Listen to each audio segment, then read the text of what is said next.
Emotional intelligence helps you to identify and understand human emotions.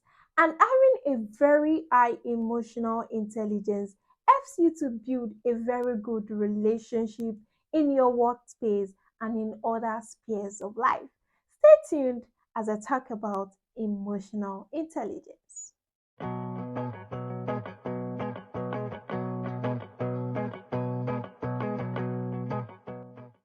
Welcome to another episode of Insights. My name is Olasumbo Akiela, and today's episode of Insight tends to be educative and interesting. So, back to the topic, which is emotional intelligence. What does it mean when we say emotional intelligence? In a society whereby people lack emotions, it is not their fault. When you say people lack emotions and then you are struck with their reaction and you be like, how can humans be acting like this? No, they don't understand or they are not really efficient in their intelligence when it comes to emotions. So, when we talk about emotional intelligence, it is also known as emotional quotient, which is EQ. So, it is the ability to understand, use, and manage your own emotions in positive ways to relieve stress, to communicate effectively, empathize with others, overcome challenges, and diffuse conflict. It is the way you are able to understand your own emotions. First thing, there is this saying that you can't give what you don't have. So when it comes to emotional intelligence, you should be able to understand your emotions first. You should be able to communicate your emotions effectively. You should be able to empathize with your own emotions before you are able to relate it to other people's emotion. And talking about emotional intelligence, it is the ability to recognize, understand, and manage your own emotions, as well as being able to understand and influence the emotions of others. You should be able to understand your own emotions to an extent before being able to influence and as well understand other people's emotions. And it involves being aware that emotions drive behaviors and impact people either positively or negatively. Our emotions matters because it is the kind of emotions we carry that bring or build our behavior or attitude. If you are this person who is always moody, then you don't expect that person to be an extrovert. If someone is very very moody, that person can be an extrovert, and that is the fact. So your emotions tend to bet your attitude. It tends to bet some futures about you. Why emotional intelligence might seem like a vogue or probably normal thing to some people, there are specific ways in which you can develop the skill. In case you do not even understand what it means by emotional intelligence, there are some ways you can develop the skill so as to evaluate yourself. And taking time to bond and build on these skills can help you become better at building relationships and accomplishing shared tasks. So, why is emotional intelligence? Why is it important? It is very very important because I cannot actually make friends or move with people who lack emotions. And I was always say, or people would always say, is that you have blood running in your veins. You should be able to feel what other people feel. You should be able to understand people. You cannot just wake up from nowhere and then say, okay, this is how people should act, this is how you want to live your life. No, we have many people and people have their own emotions. So why is it very very important? Emotions can lead you to act without thinking, and that is where the intelligence comes in, because emotions sometimes when it overwhelms you, it can make you act without thinking, and that is when you have impulse acting. Some people they act based on their emotions, and I can just say the end product of it is not something very very good at all. So you can be emotional, but you cannot just be emotional. You need to be very very intelligent when it comes to your emotions. So having emotional intelligence can help you avoid this situation when you might act on impulse rather than facts. Acting on impulse is like an urge to do an act. So when you have this urge to do something, the urge of what you want to do might be very, very wrong. You might have that urge to do something very, very wrong rather than doing the fact or acting in the factual way. So, understanding and managing your emotions and those of others can help you be more successful in your personal and professional life. I would come again. Understanding and managing your own emotions and others can help you be more successful in your personal and professional life. So, talking about emotional intelligence, how does it play a large role? It plays a large role because it helps to handle difficult conversations without hurting each other's feelings. When you want to handle someone's when you want to handle a difficult conversation, you first of all need to understand the state of the person's emotions.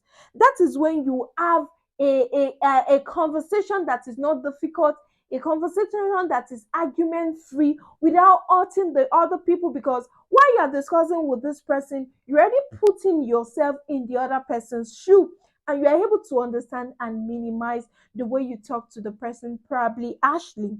Also, it helps to manage your emotions while feeling stressed or overwhelmed. Some people, when they're overwhelmed, they shut people down, like they shut down on people.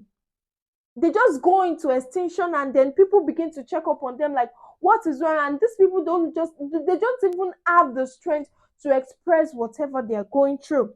Also, it helps to improve relationship with others, probably relationship with your partner, relationship with your parents, with your siblings, with your colleagues, with your neighbor, with strangers. It also helps in resolving conflict. Emotional intelligence helps in resolving conflict because if you are not smart, you won't resolve a conflict efficiently. You won't resolve a conflict smartly. It as well helps in coaching and motivating others and creating a collaborative environment. So, what are the characteristics of emotional intelligence? You cannot just say, okay, you are emotionally intelligent, but then you lack the characteristics of emotional intelligence. So, what are the characteristics? The first thing is self awareness. And when it comes to self awareness, if you are self aware, you understand your emotions and their triggers. You understand what triggers your worst emotions. You understand what triggers your best emotions. And then, if you're able to realize what triggers your worst or best emotions, you would know how to like deal with it. And also, you also know how your emotions and action affect those around you. Another characteristics of emotional intelligence is self-regulation. And talking about self-regulation is the ability to control and adjust your emotions to create a more positive effect. Take for instance now, you are in a relationship, but then you are able to like regulate your emotions because you want the other partner to give in. You cannot keep giving 100 in your relationship while the other person or your partner is giving 20. So you need to regulate it so that the other person too would come in and give in their emotions. So being in the ability to control your feeling is very, very essential in any situation because your emotions have a strong effect on other people. Also, is motivation. Motivation is the desire to do something, and it relates to emotional intelligence because your desire can promote different feelings towards something. Empathy is also a characteristic of emotional intelligence, and empathy allows you to identify and understand the feeling of others. And also, it helps you to handle workplace situations more effectively. And empathy is very, very important because as a person, I don't move with people that lacks empathy. If I know you and then I realize you lack empathy, I would cut you off. I restrain myself from doing things close to you because how can I be your friend and then you lack empathy? You lacking empathy is so bad and it is not a very good attribute. Lastly, social skills. Social skills are tools you use to communicate and interact with others, and having strong social skills allow you to listen and resolve conflict more effectively. So, how do you improve your emotional intelligence?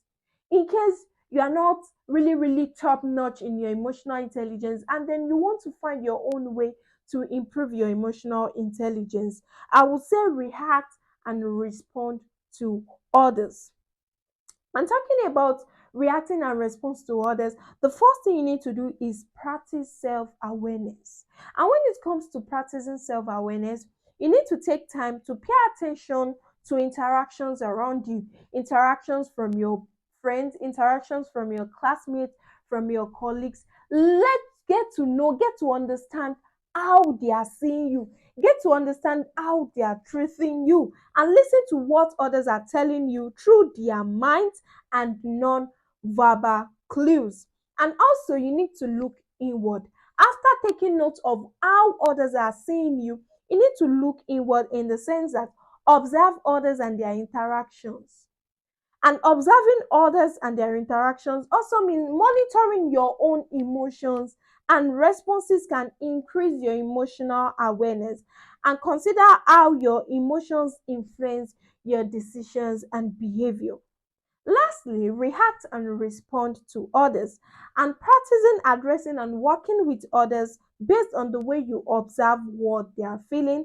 And when deciding how you should react, consider how you would like to be treated under the same circumstances. And that will be the end of today's episode of Insight. In case you have any question to ask regarding emotional intelligence, please feel free to drop a comment in the comment section, as I'll be there to answer every of your questions. And if this video has been of benefit to you, please do not forget to like, share, and comment for others to enjoy. My name remains Olasunbo Akinla, and I'm wishing you a very blessed week.